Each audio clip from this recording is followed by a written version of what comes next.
Hi students, good morning. Today my topic is Coulomb's law. Coulomb's inverse square law. Coulomb's inverse square law.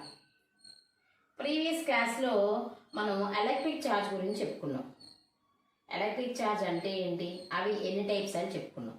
మనకి electric charges అనేవి 2 types అని చెప్పాను. ఒకటి positive charge, రెండోది negative charge. అయితే మళ్ళీ ఆ 2 ఛార్జెస్ మధ్య మనకి రెండు కూడా పాజిటివ్ ఛార్జెస్ ఉంటే రెపల్సివ్ ఫోర్స్ ఉంటుంది. వాటి మధ్య ఏ ఫోర్స్ ఉంటుందమ్మా? రెపల్సివ్ ఫోర్స్ ఉంటుంది. అదేవిధంగా రెండు నెగిటివ్ ఛార్జెస్ అయినా కూడా రెపల్సివ్ ఫోర్సెసే ఉంటుంది. అలా కాకుండా ఒక పాజిటివ్ ఛార్జ్ ఒక నెగిటివ్ ఛార్జ్ ఉంటే అట్రాక్టివ్ ఫోర్స్ ఉంటుంది అని చెప్పుకున్నాం. మనకి ఛార్జెస్ ఉండే ప్రాపర్టీస్లో ఫస్ట్ ప్రాపర్టీ ఏంటి? Like charges repel each other and unlike charges attract each other. So same charges అయితే వాటి మధ్య ఉండేది రెపల్సివ్ ఫోర్స్, అన్లైక్ ఛార్జెస్ అయితే వాటి మధ్య ఉండేది అట్రాక్టివ్ ఫోర్స్ క్రియేట్ అవుతుందని చెప్పాం. అయితే మనకి కూలంబ్స్ అనే ఒక సైంటిస్ట్, ఫ్రెంచ్ సైంటిస్ట్ అన్నమాట. కూలంబ్ అనేది సైంటిస్ట్ నేమ్. ఈయన ఏం చేశారంటే ఒక ఎక్స్పెరిమెంట్ చేసి మనం తీసుకున్న 2 ఛార్జెస్, అవి లైక్ ఛార్జెస్ అవ్వచ్చు లేదా అన్లైక్ ఛార్జెస్ అవ్వచ్చు, 2 ఛార్జెస్ మధ్య ఎంత ఫోర్స్ క్రియేట్ అవుతుంది, ఫోర్స్ ఆఫ్ అట్రాక్షన్ అవ్వచ్చు లేదా ఫోర్స్ ఆఫ్ రిపల్షన్ అవ్వచ్చు, ఎంత ఫోర్స్ అనేది క్రియేట్ అవుతుంది, ఆ ఫోర్స్కి ఫార్ములా ఏంటి అన్నది ఈయన డెరైవ్ చేశారు. అయితే ఈయన ఏం చేశారంటే ఫస్ట్ ఒక స్టేట్మెంట్ చెప్పారు. దాన్నే మనం కూలంబ్స్ లా అంటాం. కూలంబ్స్ లా. ఆ స్టేట్మెంట్ ఏంటంటే the force of attraction or repulsion, the force of attraction or repulsion between 2 point charges is directly proportional to the product of magnitude of their charges and inversely proportional to square of the distance between them. ఇది ఏం చెప్పారమ్మా? ఇప్పుడు 2 charges తీసుకుంటే ఆ 2 charges మధ్య ఉన్న force of attraction కానీ repulsion కానీ. So మళ్ళీ ఒకసారి చెప్తున్నా, స్టేట్మెంట్ వినండి. The force of attraction or repulsion between 2 point charges, ఎలా ఉండాలి? is directly proportional to product of magnitude of their charges and inversely proportional to square of the distance between them. ఓకేనా? For example consider 2 charges. ఏం చేద్దామంటే 2 ఛార్జెస్ని consider చేసుకోండి. ఆ 2 charges కూడా ఎలాంటి charges అయి ఉండాలి? పాయింట్ ఛార్జెస్ అయి ఉండాలి. Point charges means stationary charges. ఈ 2 ఛార్జెస్ని ఒకటి ఏ అనే పాయింట్ దగ్గర, బి అనే పాయింట్ దగ్గర ప్లేస్ చేద్దాం. First charge Q1, second charge Q2. First charge Q1, second charge Q2. The distance between the 2 charges is R. Consider 2 point charges Q1 and Q2. Q1 is placed at A, Q2 is placed at B. The distance between these 2 charges is R. అయితే ఇప్పుడు మనం తీసుకున్న 2 charges like ఛార్జెసా unlike ఛార్జెసా? For ఎగ్జాంపుల్కి ఈ 2 charges కూడా like charges అనుకుందాం. 2 charges కూడా like charges అంటే ఇది పాజిటివ్ ఛార్జే, ఇది పాజిటివ్ ఛార్జ్ అజ్యూమ్ చేసుకుంటున్నాం మనం. 2 ఛార్జెస్ పాజిటివ్ ఛార్జెస్ అయితే వాటి మధ్య ఏ ఫోర్స్ ఉండాలి? రిపల్సివ్ ఫోర్స్ ఉండాలి. ఏ ఫోర్స్ ఉండాలి? రిపల్సివ్ ఫోర్స్ ఉండాలి. కాబట్టి ఇవి రెండు ఏంటి, టూ ఛార్జెస్ కూడా దూరంగా వెళ్ళిపోవాలి. కాబట్టి ఇక్కడ ఫోర్స్ అనేది ఈ డైరెక్షన్లో ఉంటుంది, ఇటువైపు ఫోర్స్ అనేది ఈ డైరెక్షన్లో ఉంటుంది. లేదు ఇంకోటి, టూ ఛార్జెస్ కన్సిడర్ చేసుకోండి, Q1 Q2. Q1 Q2. Separating between the two charges is R. Here Q1 is positive charge, Q2 is negative charge. Q2 is a negative charge. These two charges are unlike charges. These two charges are unlike charges. So the force between these two charges are attractive force. So ఈ two charges మధ్య ఏ force ఉంటుంది, attractive force ఉంటుంది. కాబట్టి attractive force అంటే ఏంటి, ఇలా తీసుకోవాలి. ఈ ఛార్జ్ దీని తనవైపులా అవుతుంది, ఈ ఛార్జ్ దీని తనవైపులా అవుతుంది, అంటే రెండు కూడా అక్కడ అట్రాక్ట్ అవుతాయి. సో టోటల్గా మనకి రెండు పాజిటివ్ ఛార్జెస్ తీసుకుంటాం లేదా రెండు నెగిటివ్ ఛార్జెస్ ఏవైనా సరే, సేమ్ ఛార్జెస్ తీసుకుంటే వాటి మధ్య రెపల్సివ్ ఫోర్స్ ఉంటుంది. అలా కాకుండా అన్లైక్ ఛార్జెస్ తీసుకుంటే వాటి మధ్య అట్రాక్టివ్ ఫోర్స్ ఉంటుంది. ఏముంటుందమ్మా, అట్రాక్టివ్ ఫోర్స్ ఉంటుంది. ఫర్ ఎగ్జాంపుల్కి మనం తీసుకున్న టూ ఛార్జెస్ అనేవి లైక్ ఛార్జెస్ అనుకున్నాం. మనం తీసుకున్న టూ ఛార్జెస్ అనేవి లైక్ ఛార్జెస్ అనుకున్నాం. ఇప్పుడు ఆయన చెప్పిన స్టేట్మెంట్ ప్రకారం ఒకసారి ఆయన స్టేట్మెంట్ ఏం చెప్పారంటే, the force of attraction or repulsion, ఇక్కడ ఏముంది, రిపల్సివ్ ఫోర్స్ ఉంది. So the force of attraction or repulsion between two charges, అంటే ఆ టూ ఛార్జెస్ మధ్య యాక్ట్ అవుతున్న ఫోర్స్ అనేది is directly proportional to product of magnitude of their charges. Product అంటే ఏం చేయాలి, రెండింటినీ మల్టిప్లికేషన్ చేయాలి. ఏమన్నాడు, product of magnitude of their charges. Two ఛార్జెస్కి మ్యాగ్నిట్యూడ్ ఎంత, దీనికి Q1 దీనికి Q2. కాబట్టి F proportional to Q1 Q2. The force of attraction or repulsion is directly proportional to the product of magnitude of their charges and inversely proportional to the square of the distance between them. అంటే ఆ రెండింటి మధ్య distance ఎంత ఉంది, R, దానికి square రాయాలి. అది కూడా ఇన్వర్స్లీ ప్రపోర్షనల్ అన్నాడు కాబట్టి F inversely proportional to 1/r². F inversely proportional to 1/r². ఆయన స్టేట్మెంట్లో ఏదైతే చెప్పారో దాని ప్రకారమే మనం రాసాం. ఒక్కసారి మళ్ళీ వినండి. The force of attraction or repulsion is directly proportional to the product of magnitude of their charges and inversely proportional to square of the distance between them. And this force acts along the line joining between the two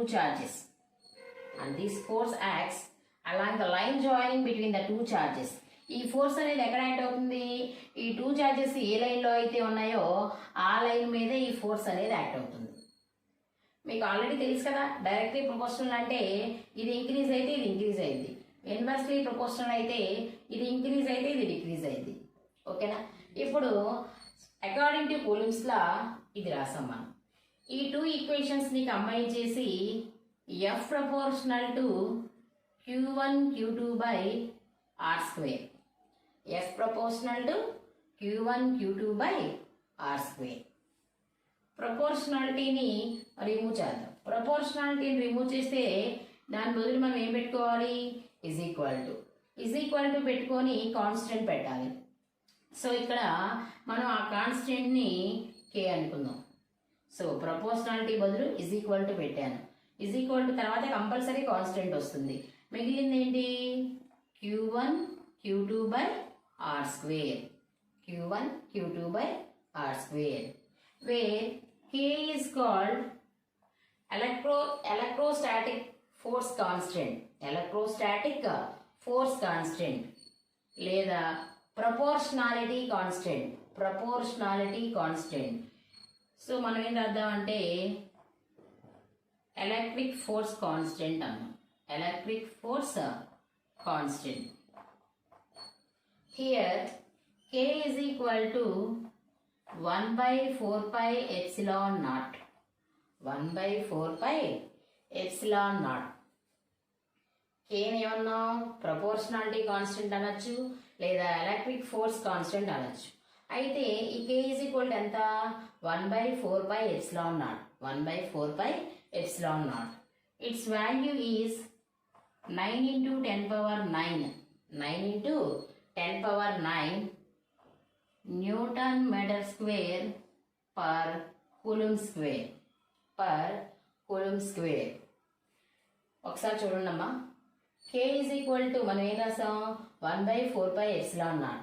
మళ్ళీ 1 by 4 pi epsilon naught value ఎంత 9 into 10 power 9 newton metre square per coulomb square. మీకు డౌట్ రావచ్చు ఈ 9 into 10 power 9 ఎలా వచ్చింది అని. మనకి ఇక్కడ ఈ 1 by 4 అనేది కాన్స్టెంట్, పై అనేది కాన్స్టెంట్ 22/7. ఇక్కడ ఎప్సిలాన్ నాట్, ఇది ఎప్సిలాన్ నాట్ అంటే permittivity of free space. Permittivity of free space దీని గురించి మనం తర్వాత లెసన్స్లో బ్రీఫ్గా తెలుసుకుందాం. ప్రస్తుతానికి ఎప్సిలాన్ నాట్ అంటే ఏంటి permittivity of free space. Permittivity of free space. Free space అని ఎందుకన్నాం మనం తీసుకున్న 2 ఛార్జెస్ని కూడా వ్యాక్యూమ్లో కానీ ఎయిర్లో కానీ తీసుకున్నాం.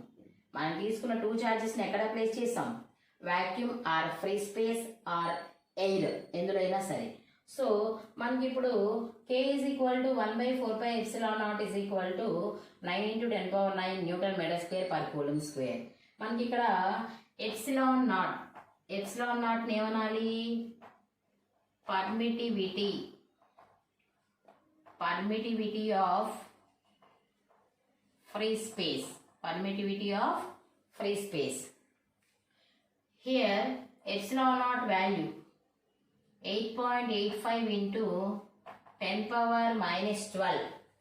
10 power minus 12 coulomb square per Newton meter square. Coulomb square per Newton meter square. ఇక్కడ ఏంటంటే ఇది constant, pi constant, epsilon naught value constant. వీటన్నిటిని మనం సింప్లిఫై చేస్తే వచ్చేది 9 into 10 power 9. 9 into 10 power 9. ఇక యూనిట్స్ చూడండి, మనం రాసేది K వాల్యూ, ఇది K. Kకి యూనిట్స్ రాయాలంటే ఇక్కడ formula K is equal to ఏమవుతుంది FR square by Q1 Q2. FR square by Q1 Q2. So FR square అంటే ఎఫ్కి యూనిట్ న్యూటన్, ఆర్ స్క్వేర్కి unit metre square by Q1 Q2 అన్నాడు. ఛార్జ్కి యూనిట్ కూలుంబ్, Q1 Q2 కాబట్టి coulomb square. ఏంటమ్మా coulomb square. ఈ formula నుంచి మనం Kకి యూనిట్స్ రాసాం. నెక్స్ట్ ఇక్కడ ఎప్సిలాన్ నాట్ చూడండి, ఎప్సిలాన్ నాట్కి ఏమైందంటే ఇదే యూనిట్ రివర్స్లో రాస్తాం. ఇక్కడ newton metre square per coulomb square రాస్తే ఇక్కడ coulomb square per newton metre square రాసాం. ఎందుకని మనకి K ఎప్సిలాన్ నాట్ రెండు ఎలా ఉన్నాయి ఇన్వర్స్లీ ప్రపోర్షనల్లో ఉన్నాయి. ఇన్వర్స్లీ ప్రపోర్షనల్ అంటే ఇవి రెండు ఆపోజిట్ అన్నమాట. దీనికి యూనిట్ ఇది వచ్చినప్పుడు దీనికి ఏమవుతుంది రివర్స్లో వస్తుంది. సో టోటల్గా మనకి K వాల్యూ ఎంత వచ్చింది, K వాల్యూ ఎంత వచ్చింది. ఇప్పుడు F is equal to K ప్లేస్లో ఇది తీసుకెళ్ళి రాద్దాం. F is equal to 1 by 4 pi epsilon naught Q1 Q2 by R square. Q1 Q2 by R square. This is the formula for force of repulsion between 2 point charges is placed in vacuum or air. Is placed in vacuum or air. ఏవైనా 2 charges తీసుకొని అవి ఎలాంటి charges అయి ఉండాలి point charges అయి ఉండాలి. 2 point charges తీసుకొని ఆ రెండింటిని ఎయిర్లో కానీ వ్యాక్యూమ్లో కానీ కొంత డిస్టెన్స్తో సపరేట్ చేస్తూ ప్లేస్ చేసినప్పుడు ఆ రెండింటి మధ్య ఉన్న ఫోర్స్ ఆఫ్ రిపల్షన్కి formula F is equal to 1 by 4 pi epsilon naught Q1 Q2 by R square. Q1 Q2 by R square. Next అమ్మా ఇప్పుడు మనం తీసుకున్న 2 చార్జెస్ మనం తీసుకున్న టూ చార్జెస్ని వ్యాక్యూమ్లో కానీ ఎయిర్లో కానీ పెట్టకుండా ఏదైనా మీడియంలో పెడదాం. మీడియం అంటే ఫర్ ఎగ్జాంపుల్ వాటర్, లేకపోతే కిరోసిన్, ఇంకేదైనా సరే అదర్ మెటీరియల్ అన్నమాట. ఏదైనా మీడియంలో పెట్టినప్పుడు మనకి ఈ force of attraction or repulsion ఎంత వస్తుందంటే F is equal to 1/4π epsilon 1/4π epsilon Q1 Q2 by R square. Q1 Q2 by R square. మనం పైన రాస్తుంది ఎప్సిలాన్ నాట్, ఇక్కడ రాసేది ఎప్సిలాన్. ఏంటమ్మా? Epsilon. Here epsilon is permittivity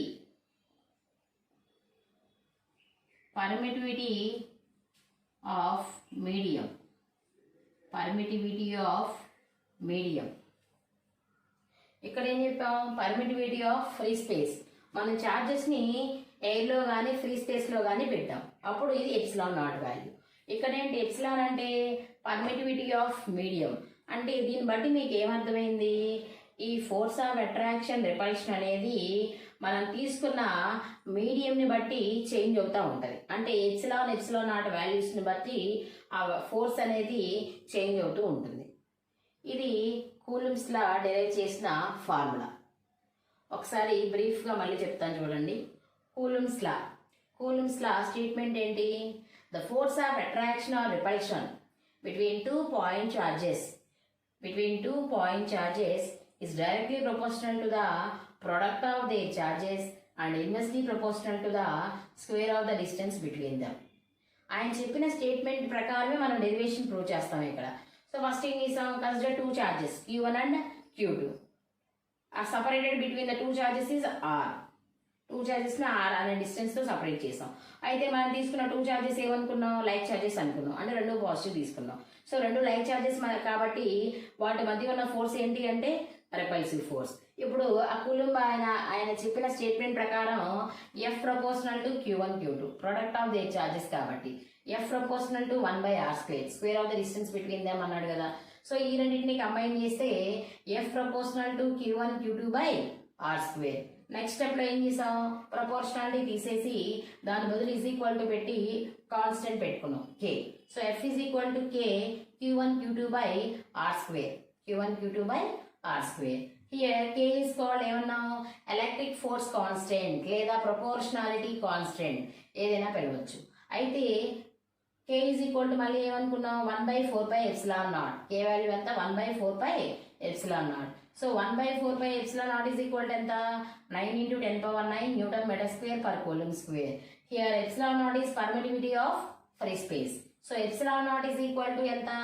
8.85 × 10⁻12 coulomb square per newton metre square. అయితే మనకి ఈ టూ వాల్యూస్ బాగా ఉపయోగపడతాయి సెకండ్ ఇయర్లో. మీరు ఏ ప్రాబ్లం చేయాలన్నా మనకి 1/4π ఎప్సిలాన్ నాట్ వాల్యూ కంపల్సరీ తెలిసి ఉండాలి, 9 × 10⁹9. అదేవిధంగా ఎప్సిలాన్ నాట్ వాల్యూ కూడా తెలిసి ఉండాలి. ఇవి రెండు కూడా గుర్తుపెట్టేసుకోవాలి. నెక్స్ట్ ఇప్పుడు ఇది తీసుకెళ్ళి ఇక్కడ సబ్స్టిట్యూట్ చేసాం అనుకో, F is equal to 1/4π epsilon naught Q1 Q2 by R square. This is the force of attraction or repulsion between two charges is placed in air. మనం ఎయిర్లో ప్లేస్ చేసినప్పుడు ఇది ఫార్ములా. అలా కాకుండా మనం తీసుకున్న టూ చార్జెస్ని ఏదైనా మీడియంలో ప్లేస్ చేస్తే అప్పుడు F is equal to 1/4π epsilon Q1 Q2 by R square. Q1 Q2 by R square. Where epsilon is a permittivity of medium.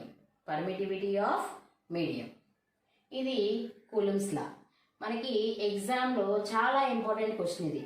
4 marks question, చాలా ఇంపార్టెంట్. పబ్లిక్ ఎగ్జామ్లో చాలాసార్లు అడుగుతాడు. అంతేకాకుండా ఈ టాపిక్ మీద ఆబ్జెక్టివ్లో కూడా క్వశ్చన్స్ వస్తాయి. సో కంపల్సరీ క్వశ్చన్ అనేది చాలా ఇంపార్టెంట్. ఫర్ ఎగ్జాంపుల్కి ఈ కూలుమ్స్ లా మీద మనం ఒక ప్రాబ్లం చేద్దాం.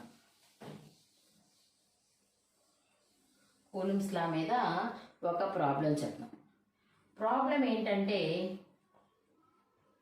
ఒక ప్రాబ్లం ఇచ్చాడు. ఏమనంటే what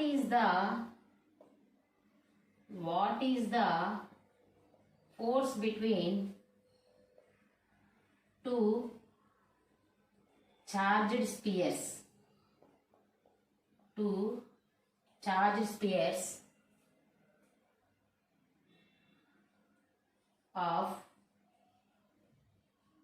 charges 2 into 10 power minus 7 coulombs and 3 into 10 power minus 7 coulombs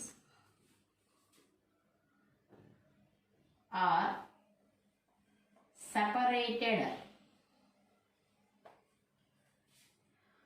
separated by a distance 30 centimeters. 30 centimeters. ఇది ఎగ్జామ్స్లో కూడా చాలాసార్లు అడిగాడు. ఐబీ పాయింట్ ఆఫ్ వ్యూలో ఒకసారి వినండి.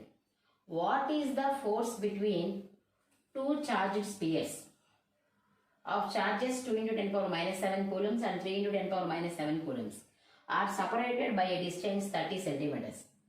టూ చార్జ్డ్ స్పియర్స్ ఇచ్చాడు. మనకి ఏం చేశాడమ్మా, టూ చార్జ్డ్ స్పియర్స్ ఇచ్చాడు. ఇవి టూ చార్జెస్ అనుకుందాం. ఆ టూ చార్జెస్ మధ్య ఒకటి Q1 అనుకోండి, రెండోది Q2 అనుకోండి. ఆ రెండి మధ్య ఉన్న సపరేటింగ్ డిస్టెన్స్ ఎంత అంటే 30 సెంటీమీటర్స్ అన్నాడు. సపరేటింగ్ డిస్టెన్స్ 30 సెంటీమీటర్స్ అన్నాడు. సో ఇప్పుడు దీన్ని మనం సొల్యూషన్ చేద్దాం. ఫస్ట్ మనకి డేటా ఏమి ఇచ్చాడో చూసుకుందాం. డేటా ఏమి ఇచ్చాడంటే Q1 ఈజ్ ఈక్వల్ ఎంత ఇచ్చాడు, 2 into 10 power minus 7 coulombs. అదేవిధంగా Q2 ఎంత ఇచ్చాడు, 3 into 10 power minus 7 coulombs. Next R value, R is equal ఎంత, 30 సెంటీమీటర్స్. ఒకసారి చూడండి, ఇవి రెండు కూలింగ్స్లోనే ఉన్నాయి. ఇదేంటి 30 సెంటీమీటర్స్ అన్నాడు. సో సెంటీమీటర్స్ని మనం మీటర్స్లో కన్వర్ట్ చేసుకోవాలి. సో 30 మీటర్స్లో కన్వర్ట్ చేయాలంటే 1 మీటర్ ఈజ్ ఈక్వల్ ఎంత, 100 సెంటీమీటర్స్. 1 మీటర్కి 100 సెంటీమీటర్స్ అయితే 1 సెంటీమీటర్కి ఎంత, 1/100 మీటర్స్. 1/100 అంటే 10 power minus 2. So 30 into 10 power minus 2 meters. 30 into 10 power minus 2 meters. So ఇప్పుడు మనం ఇది R వాల్యూ. సో ఈ టూ చార్జెస్ మధ్య ఫోర్స్ ఫైండ్ అవుట్ చేయాలి. అయితే మనకి ఫోర్స్కి ఒక ఫార్ములా ఉంది. ఏంటిది, F ఈజ్ ఈక్వల్ టు, ఇందాక చెప్పుకున్నాం కదా మనం, F is equal to 1/4πε0 Q1 Q2 by R square. Q1 Q2 by R square. So F is equal to, we know that 1/4πε0 అంటే మనకి ఏం తెలుసు, 9 into 10 power 9 into Q1 అంటే ఎంత, 2 into 10 power minus 7. Q2 ఎంత, 3 into 10 power minus 7. 1/4πε0 value 9 into 10 power 9 రాసాం. Q1 value 2 into 10 power minus 7. Q2 value 3 into 10 power minus 7 by R square. R అంటే ఇదే కదా, 30 into 10 power minus 2. స్క్వేర్ అన్నాడు కాబట్టి దాన్ని 2 times రాద్దాం. 30 into 10 power minus 2. 30 into 10 power minus 2.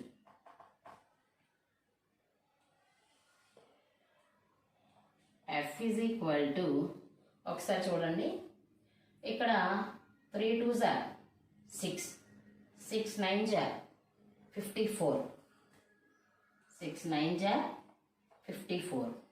ఇక ఏం మిగిలింది, 10 power 9, 10 power minus 7, 10 power minus 7. 10 power minus 7, 10 power minus 7 ఎంత, 10 power minus 14. 10 power minus 14, 10 power 9. అంటే -14 నుంచి +9 తీసిస్తే ఇంకెంత ఉంటుంది మనకి, 10 power minus 5. 10 power minus 5 by 30 into 30 ఎంత, 900. 10 power minus 2, 10 power minus 2 ఎంత, 10 power minus 4. So F is equal to, ఏం చేద్దామంటే దీన్ని అలాగే ఉంచండి, 54 into 10 power minus 5 by, ఇక్కడ 9, 2 zeros ఉన్నాయమ్మా. 2 zeros అంటే 10 square. 10 square 10 power minus 4 అంటే ఏమైంది, 2 2 క్యాన్సిల్ అయిపోద్ది. ఇంక ఇక్కడ ఎంత ఉంటుంది, 9 into 10 power minus 2. 9 into 10 power minus 2. ఇప్పుడు F is equal to 54 by 9 into 10 power minus 5. ఈ 10 power minus 2 పైకి వెళ్తే 10 స్క్వేర్. సో 10 స్క్వేర్ అంటే మైనస్ 5 లోంచి 2 తీసిస్తే ఎంత? 10 పవర్ మైనస్ 3. 10 power minus 3. అయితే ఇక్కడ ఈ 54లో 9 ఎన్ని టైమ్స్ పోద్ది? 6 టైమ్స్. సో టోటల్గా F is equal to 6 into 10 power minus 3. F is equal to 6 into 10 power minus 3. Force కాబట్టి యూనిట్స్ ఏంటి? న్యూటన్స్. యూనిట్స్ ఏంటి? న్యూటన్స్. ఈ విధంగా మనం కూలమ్స్ లాని అప్లై చేసి ప్రాబ్లం చేస్తాం. కూలమ్స్ లాని అప్లై చేయాలంటే మనకి ప్రాబ్లంలో 2 ఛార్జెస్ ఇచ్చాడు, డిస్టెన్స్ ఇచ్చాడు, డైరెక్ట్ ఫార్ములా. ఆ 2 ఛార్జెస్ అది వేసేసి నువ్వు ఎఫ్ వాల్యూ ఫైండ్ అవుట్ చేసావు. అయితే మనం ప్రాబ్లం చేసేటప్పుడు ఎప్పుడు కూడా యూనిట్స్ అన్నీ ఒకే యూనిట్లో ఉన్నాయా లేదా, ఎస్ఐ యూనిట్లో ఉందా, సిజిఎస్ యూనిట్లో ఉందా అన్నది కంపల్సరీ చూసుకోవాలి. సో ఇవి రెండు బాగానే ఉంది, ఇది సెంటీమీటర్స్లో ఉంది, అందుకని దీన్ని మనం మీటర్స్లోకి మార్చుకోవాలి. అప్పుడు మీకు కరెక్ట్ వాల్యూ వస్తుంది. లేదు మీరు యూనిట్స్ ఏం కన్వర్షన్ చేయకుండా డైరెక్ట్గా చేస్తే మీకు ఆన్సర్ తప్పు వస్తుంది. సో యూనిట్స్ కన్వర్షన్ చూసుకొని డైరెక్ట్ ఫార్ములానే కాబట్టి మీరు ఈజీగా చేసేయచ్చు. సో మనం ఈ ప్రాబ్లంలో 1/4πε0 వాల్యూ, ఈ వాల్యూ గుర్తుపెట్టుకొని రాసాం కాబట్టి సో ప్రతిసారి కూడా మనం ఈ వాల్యూ కంపల్సరీ గుర్తుపెట్టుకోవాలి. ఇది కూలమ్స్ లా, దాని మీద ఒక ప్రాబ్లం అన్నమాట. ఓకేనా? Thank you.